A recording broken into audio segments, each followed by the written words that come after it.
47:5. Então o faraó, seu pai e seus irmãos vieram a você, e a terra do Egito está à sua disposição. Faça com que seu pai e seus irmãos habitem na melhor parte da terra. Deixe-os morar em Gósen. E se você vê que algum deles são competentes, coloque-os como responsáveis por meu rebanho.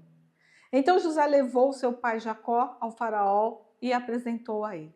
Depois Jacó abençoou o faraó e este lhe perguntou: quantos anos o senhor tem? Jacó respondeu ao faraó: são 130 os anos da minha peregrinação. Foram poucos e difíceis e não chegam aos anos da peregrinação dos meus antepassados. Então Jacó abençoou o faraó e retirou-se. José instalou seu pai e seus irmãos e deu-lhes propriedade na melhor parte das terras do Egito, na região de Ramsés, conforme a ordem do faraó. Providenciou também sustento para seu pai, seus irmãos, para toda a sua família, de acordo com o número de filhos de cada um. Então aí vem os mais 5 anos de fome. Não havia mantimento em toda a região, pois a fome era rigorosa. Tanto o Egito como Canaã desfaleciam por causa da fome. José recolheu toda a prata que circulava no Egito e em Canaã, dada como um pagamento do trigo que o povo comprava, e levou ao palácio do faraó. Quando toda a prata do Egito e de Canaã se esgotou, todos os egípcios foram suplicar a José: dá-nos comida, não nos deixe morrer só porque a nossa prata acabou. E José lhes disse: tragam então os seus rebanhos, e em troca lhes darei trigo, uma vez que a prata de vocês acabou. E trouxeram a José os rebanhos, e ele deu-lhes trigo em troca de cavalos, ovelhas, bois e jumentos. Durante aquele ano inteiro, ele os sustentou em troca de todos os seus rebanhos. O ano passou. E no ano seguinte voltaram a José dizendo: não temos como esconder de ti, meu senhor, que uma vez que a nossa prata acabou, os nossos rebanhos lhe pertencem, nada mais nos resta para oferecer a não ser os nossos próprios corpos e as nossas terras. Não deixes que morramos e que as nossas terras pereçam diante dos teus olhos. Compra-nos e compra as nossas terras em troca de trigo, e nós, com as nossas terras, seremos escravos do faraó. Dá-nos sementes para que sobrevivamos e não morramos de fome, a fim de que a terra não fique desolada. Assim José comprou todas as terras do Egito para faraó. Todos os egípcios tiveram que vender os seus campos, pois a fome os obrigou a isso. A terra tornou-se propriedade do faraó. Quanto ao povo, José o reduziu à servidão, de uma a outra extremidade do Egito. Somente as terras dos sacerdotes não foram compradas, porque por lei eles recebiam sustento regular do faraó e disso viviam. Por isso, não tiveram que vender as suas terras. Então José disse ao povo: ouçam, hoje comprei vocês e suas terras para o faraó. Aqui estão as sementes para que cultivem a terra, mas vocês darão a 5ª parte das suas colheitas ao faraó. Os outros 4/5 ficarão para vocês como sementes para os campos e como alimento para vocês, seus filhos e o que vier, vivem em suas casas. Eles disseram: meu senhor, tu nos salvaste a vida, visto que nos favoreceste. Seremos escravos do faraó.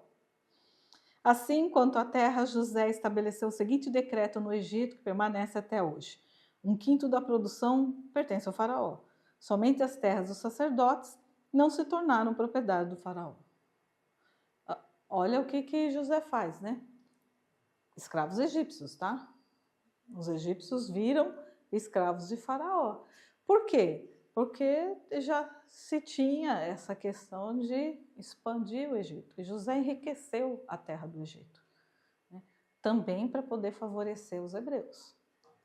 Mas lá na frente a coisa inverte. Também. Ele começou a ser inteligente. Estratégico. O último desejo de Jacó. Os israelitas se estabeleceram no Egito, na região de Gósen. Lá adquiriram propriedades, foram floríferos e multiplicaram-se muito. Jacó viveu 17 anos no Egito e os anos da sua vida chegaram a 147. Aproximando-se a hora da sua morte, Israel chamou seu filho José e lhe disse: se quer agradar-me, ponha a mão debaixo da minha coxa e prometa que será bondoso e fiel comigo. Não me sepulte no Egito. Quando eu descansar com meus pais, leve-me daqui do Egito e sepulte-me junto a eles. José respondeu: farei com que o Senhor me pede. Mas Jacó insistiu: jure-me. E José lhe jurou. E Israel curvou-se, apoiado em seu bordão. não queria ficar ali, né? E aí, então, Jacó vai abençoar os 2 filhos de José, né? Porque José, por se tornar egípcio, ele não recebe, lá em Canaã, ele não recebe as terras, né? As 12 tribos. Quem vai receber a herança, na verdade, vai ser Efraim e Manassés. Tá? Então ele vai abençoar Efraim e Manassés, né? E aí Efraim e Manassés, por isso que tem as 12 tribos, Efraim e Manassés, e não tem José.